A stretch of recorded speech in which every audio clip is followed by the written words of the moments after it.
journal vous est offert par DACO SARL, société d'expertise comptable et de fiscalité.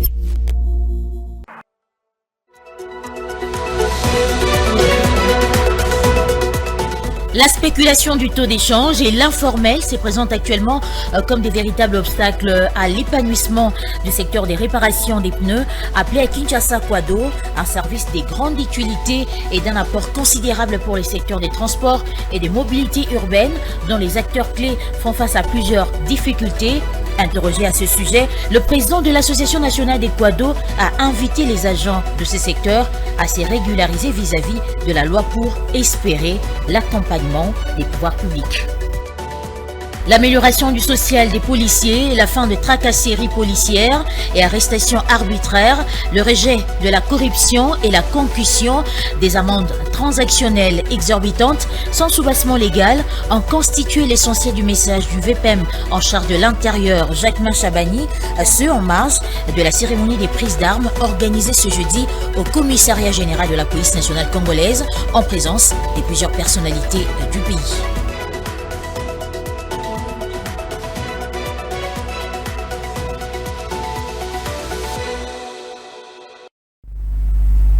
Nouvelle session d'information, mesdames et messieurs, bienvenue à tous. Et s'est tenue la toute première réunion du comité des conjonctures économiques sous la direction de la première ministre Judith Suminwa Tuluka le mercredi 3 juillet 2024.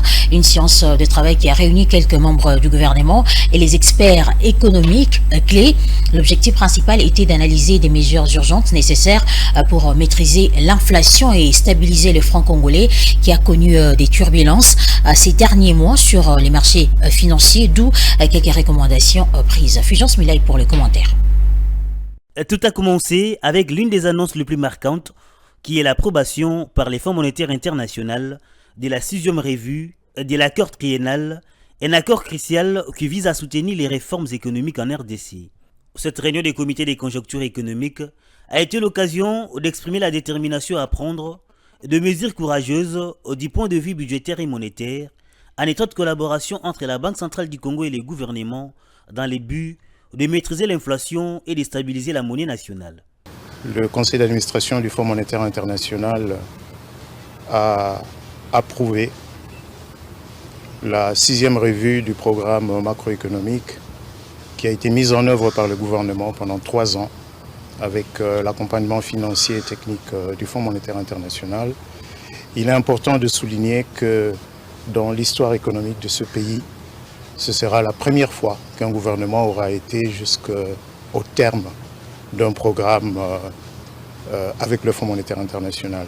Le nouveau format, ce format va permettre à la chef du gouvernement d'avoir les leviers du suivi de la situation économique et financière du pays et le tout dans le but spécifique de maîtriser l'inflation, de stabiliser la monnaie nationale, le franc congolais. Cette réunion a examiné l'impact des conflits dans l'est du pays sur les recettes publiques en raison de la présence des groupes armés à certains points d'entrée. Il y a bien un lien entre la situation sécuritaire parce qu'il y a des pertes de recettes publiques à cause de la présence de ces forces négatives à certains points d'entrée dans notre pays. De la même manière qu'on note une plus forte dépréciation de la monnaie nationale dans ces régions prises à ce conflit.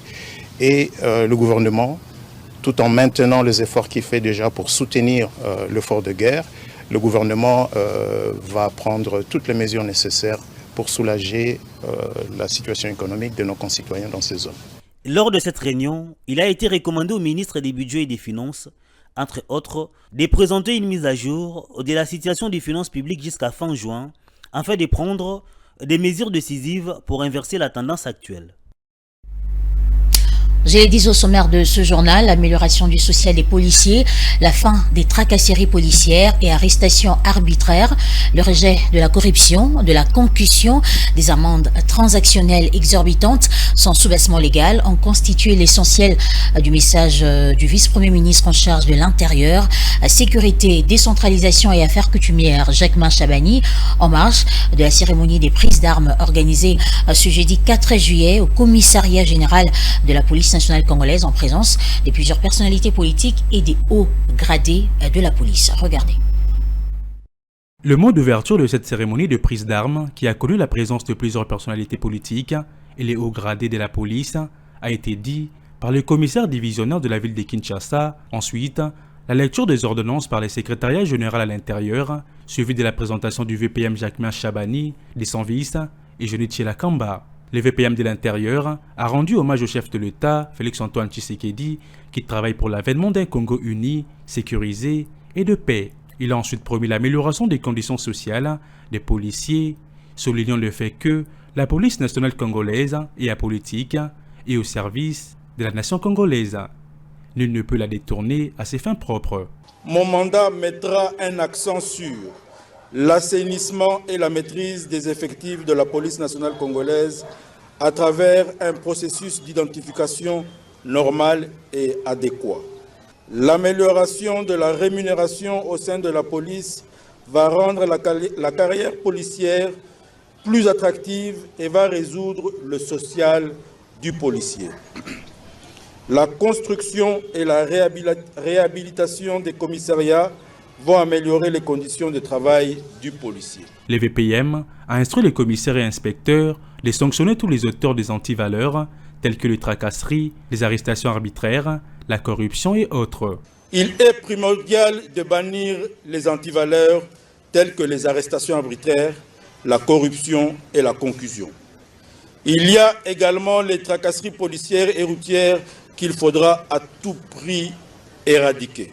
J'invite le commissaire général et l'inspecteur général de la police nationale, chacun en ce qui le concerne, de tout mettre en œuvre pour parvenir à éradiquer ces antivaleurs et de sanctionner sévèrement tout policier coupable de ces actes. Cette cérémonie de prise d'armes au commissariat de la police nationale congolaise s'est clôturée par un défilé. Une délégation des inspecteurs de l'inspection générale des finances en mission d'encadrement des recettes à la direction générale des douanes et accises sous direction de la province d'Ituri a été reçue le jeudi 4 juillet par le gouverneur militaire de cette province, le lieutenant général Louéa Kanchama Johnny. Une séance de travail a sorti de plusieurs orientations. Une importante délégation des inspecteurs de l'inspection générale de finances séjourne à Bunia en Ituri pour une mission de travail axée sur l'encadrement des recettes à la direction générale des douanes et assises sous direction de l'Ituri. Une séance de travail a eu lieu avec le gouverneur militaire, le lieutenant général Louéa Kanchama Johnny. Au sortir de ces échanges, le chef de la délégation Fumulu Zolo a apporté quelques détails. Nous allons intervenir à chaque étape du dédouanement, c'est-à-dire nous allons commencer à partir de la conduite en douane, quand la marchandise arrive au niveau de nos provinces, la prise en charge telle qu'elle est faite par la douane. Évidemment, il y a beaucoup d'autres services qui interviennent dans l'ordre opérationnel au niveau de nos frontières. Ici, je pense à Aru et à Mahagi.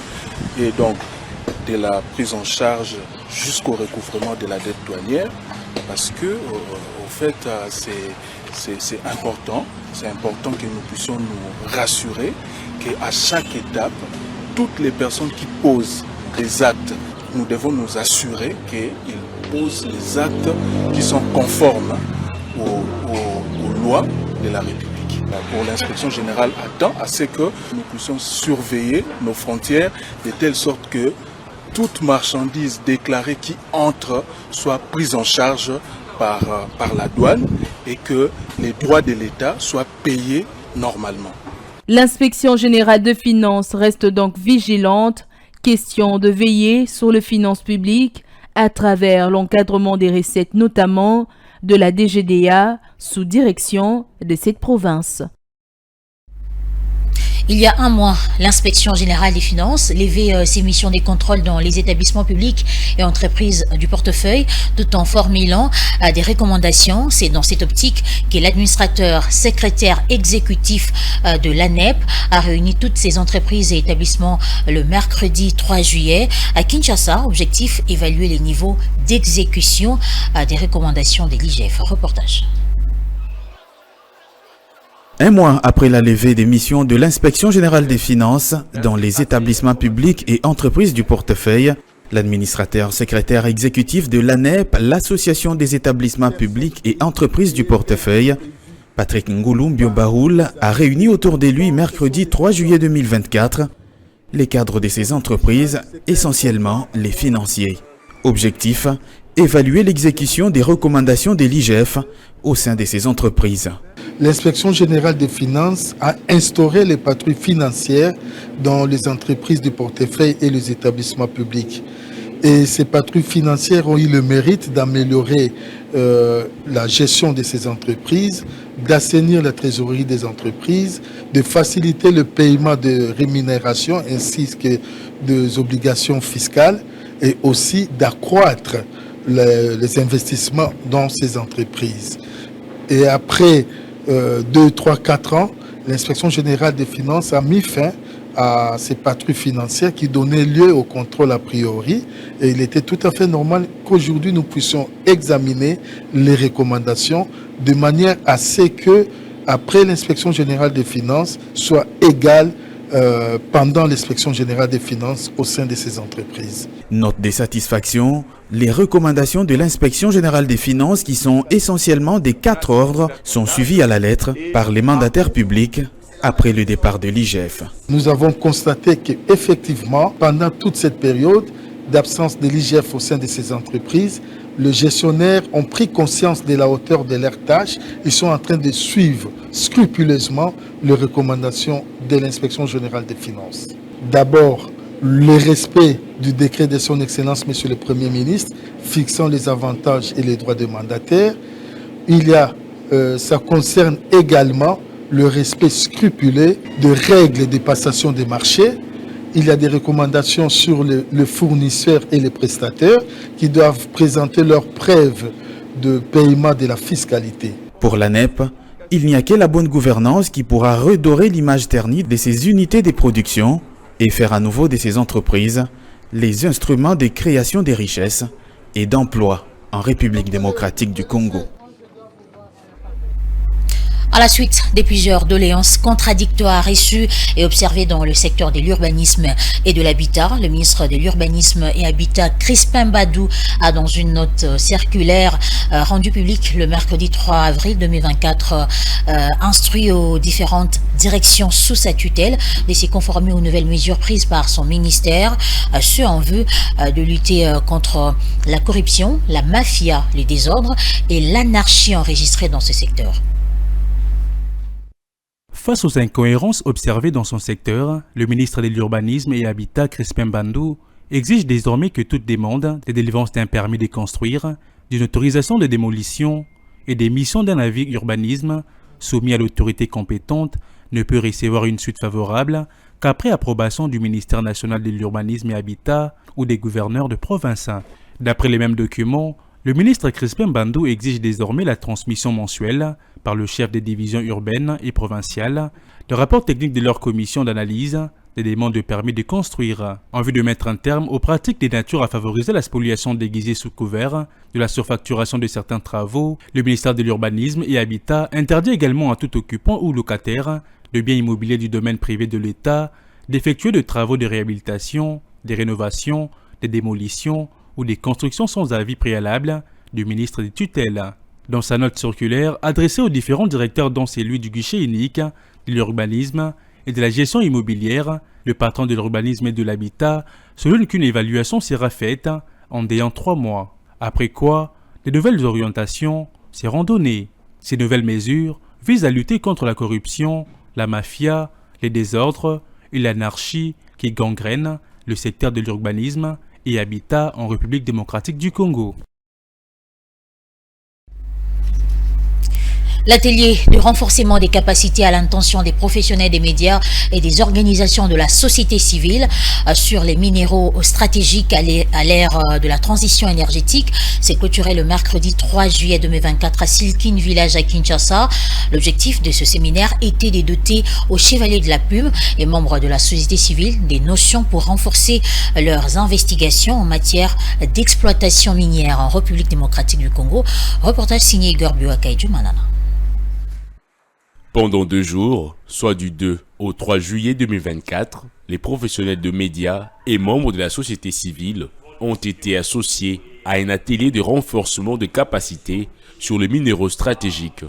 Sur l'initiative de Acquire by PIN Africa et Cégide, financée par l'USAID, cette activité a réuni les acteurs venant des différents horizons avec pour objectif de les doter des outils nécessaires pouvant leur permettre d'informer de manière efficiente le public sur les questions liées à l'exploitation principalement de minerais verts, ce à l'orée de la transition énergétique. Bénédicte Kalombo, directrice générale de PIN Africa, revient ici sur les principales raisons de la tenue de ces séminaires. L'objectif de ce projet est d'aider les journalistes et les OSC à mettre en lumière et à raconter des histoires autour de l'exploitation minière et du cobalt en RDC. Nous voulons leur donner les bons outils et la bonne formation pour qu'ils puissent informer les communautés, le pays, afin que ces informations puissent influencer la politique et donner une chance au secteur. Les potentiels miniers de la République démocratique du Congo étant très significatifs, ce séminaire a permis en outre aux participants de réfléchir profondément sur les stratégies à mettre en place afin de limiter les maux qui rongent le secteur minier congolais. Il s'agit entre autres de la corruption, comme les soulignent les responsables des Cégide, Félicia Daïro. Nous le faisons en RDC parce que nous connaissons le rôle que joue la RDC en termes de transition énergétique internationale.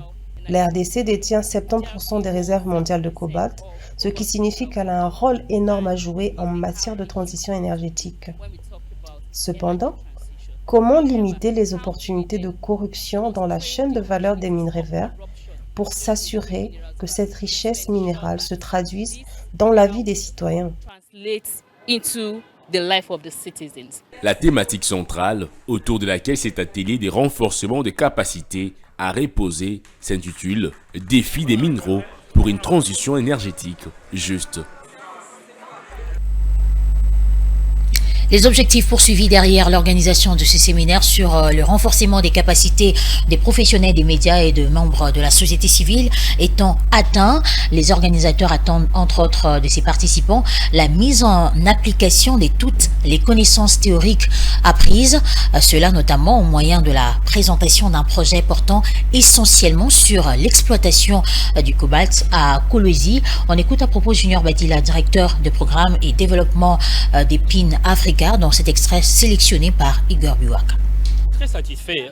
Nous avons été impressionnés par la qualité des intervenants et ça reflète même à travers la qualité de participants, des facilitateurs. Nous avons eu Maître Jean-Claude Katende, président de la ZADO, et facilité par les professeurs Adela Mambouya Oboul, il est professeur chef des travaux à l'IFASIC. Donc, ensemble avec plus de 25 journalistes qui sont venus de Kolwezi, Lubumbashi, Goma, Kananga et de Kinshasa, les membres de la société civile aussi, nous avons pu débattre la question de l'heure, celle qui est la transition énergétique. Nous avons atteint le premier objectif parce que c'est un projet de 6 mois. La première phase d'objectif a été atteinte, je dirais, c'est-à-dire arriver quand même à réunir ces cocktails de journalistes et membres de la société civile. Donc voilà, la sélection a été un peu stricte, mais nous avons réussi quand même à atteindre ces objectifs et ils ont suivi à travers leur évaluation, à travers leur feedback, ils ont été contents de pouvoir participer et apprendre les méthodes journalistiques ou d'enquête dans ces domaines précis qui est la transition énergétique. Nous attendons d'eux parce que c'est un projet de 6 mois. Donc dans 1 ou 2 mois, nous allons encore revenir ici pour qu'ensemble, nous puissions partager ensemble, nous allons partager des idées en fait. Nous, ici, pendant les travaux, nous avons créé des réseaux, comme on dit, fellowship, et les réseaux des journalistes spécialisés dans les domaines minéraux. Alors c'est au sein de ces groupes et de ces réseaux que nous allons échanger des données. Nous, PIN-Africa, nous allons échanger des données ensemble pour qu'enfin, dans 1 ou 2 mois, nous allons encore revenir ici, évaluer et commencer à chacun des journalistes ou membres de la société civile invités va présenter un projet, comme on dit pitch, une idée, principalement sur l'exploitation du cobalt à Kolwezi. Dans un autre chapitre, la spéculation du taux d'échange et l'informel se présentent aujourd'hui comme des véritables obstacles à l'épanouissement du secteur de réparation des pneus appelé à Kinshasa Quado, un service de grande utilité et d'un apport considérable pour les secteurs des transports et des mobilités urbaines dont les acteurs clés font face à plusieurs difficultés. Dans ce reportage, le président de l'Association nationale des Quado rencontrait les jeudis 4 juillet a appelé les agents de ce secteur à se régulariser vis-à-vis de la loi pour espérer justement l'accompagnement des pouvoirs publics. La hausse de prix de certains produits et pièces utilisés par le Quado, situation entraînée par la dépréciation de la monnaie nationale, demeure l'un des principaux problèmes de ces secteurs, aux côtés de l'informel dans lequel évoluent la plupart d'acteurs de ces secteurs. Ici, nous sommes à la commune de Lingwala à Kinshasa, où Totekani Séraphin, le président de l'Association nationale des Quado, tient son service. Il veut appeler à ses collègues à collaborer davantage avec l'État. Il est difficile de parler des tracasseries des agents de l'ordre tant que l'on ne se formalise pas.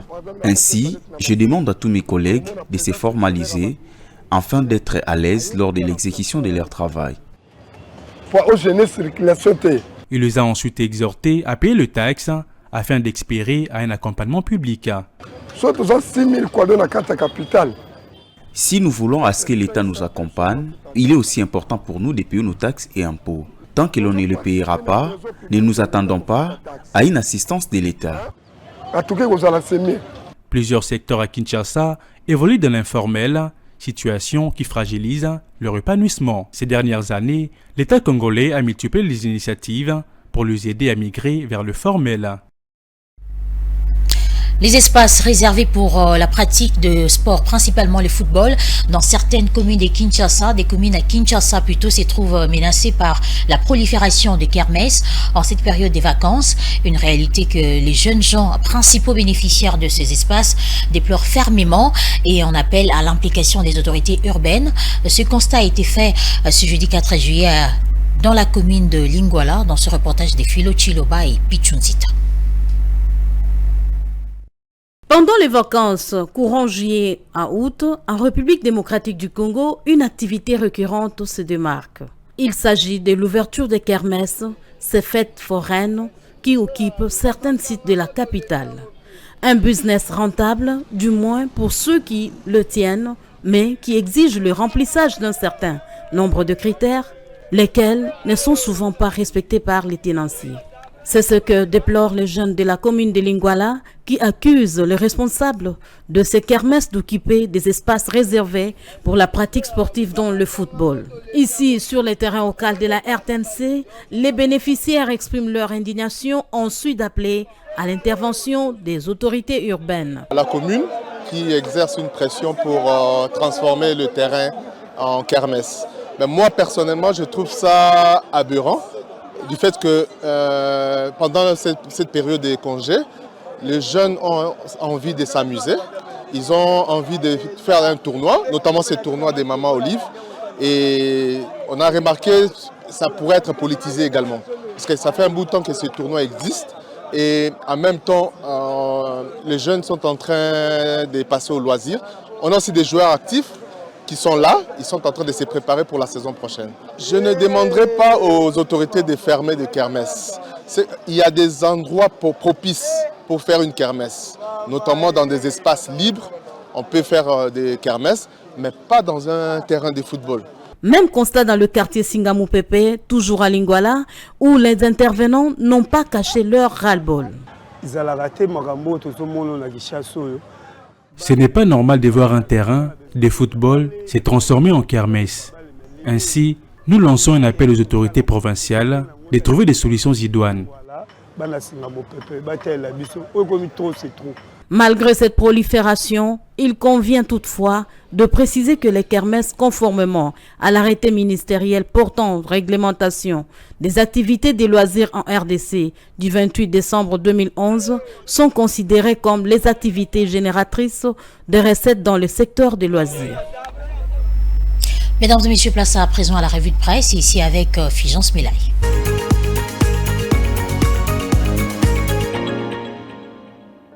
Bienvenue à tous dans cette revue des presses sur Ecofin Télévision.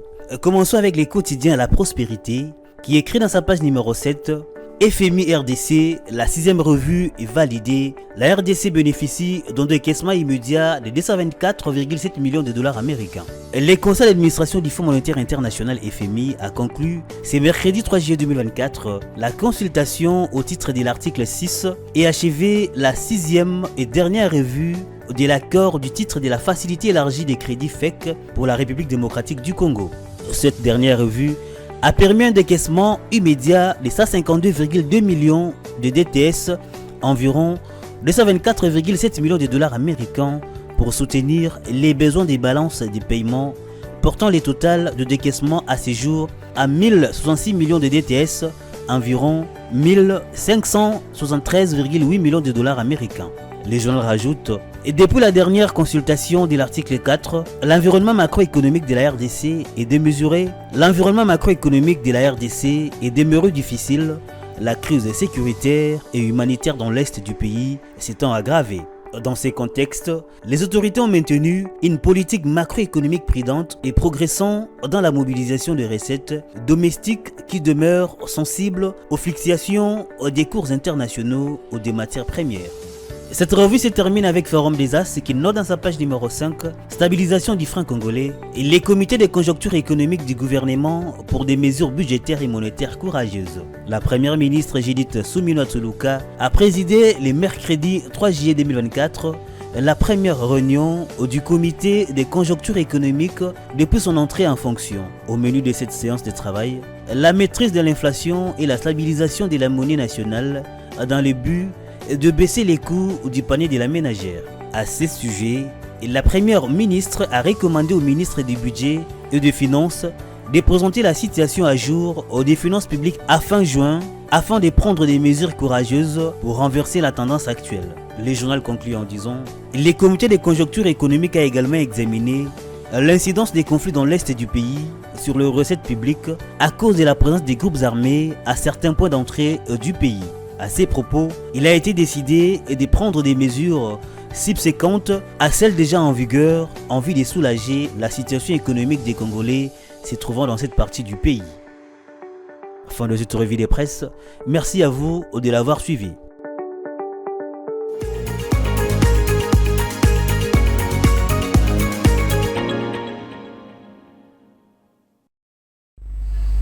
Si vous nous avez pris en cours de diffusion, je vous rappelle les principaux titres de ce journal.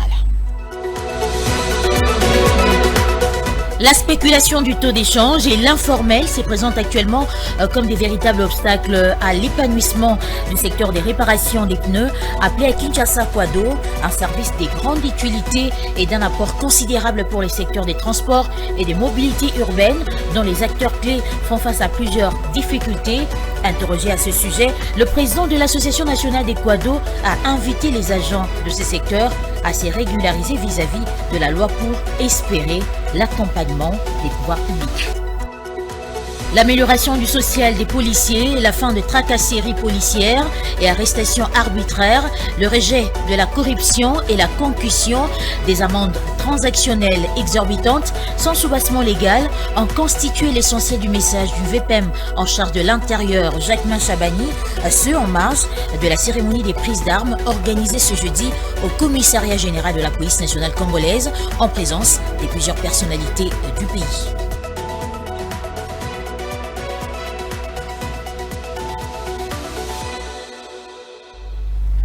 Voilà, vous avez certainement compris que nous sommes arrivés à la fin de ce journal. Mesdames et messieurs, merci à vous de l'avoir suivi. On se retrouve demain sur le même plateau. Au revoir.